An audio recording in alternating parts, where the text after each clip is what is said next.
I shefi i hetimit të krimeve në Elbasan, Leonard Palushi, dënohet dhe nga shkalla e tretë e gjyqësorit. Gjykata e lartë rrëzoi rekursin e ish efektivit të nivelit të mesëm drejtues dhe la në fuqi vendimin e apelit të GKK-s së shkallës së parë, që e dënuan atë me 3 vite e 6 muaj burg për korrupsion, por që për shkak të gjykimit të shkurtuar, zbret në 2 vite e 4 muaj heqje lirie. Palushi, i cili hetonte krimet në Elbasan, ishte kthyer në një ushtar të Erjon Alibej, duke i dhënë informacione në kohë reale. Në një rast është dokumentuar dhënia në formë rrushfeti e një automjeti dhurat për Palushin, ndërsa bashkëpunëtori i drejtësisë Erjon Alibej ka rrëfyer në procesin plumbi i artë marrëdhënien e ngushtë që kishte me oficerin.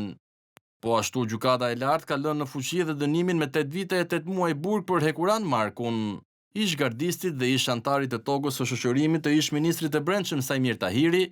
ju rrëzuar rekursin ndaj vendimit të apelit të GKK-s që e shpalli atë fajtor për trafik narkotikësh e grup të strukturuar kriminal.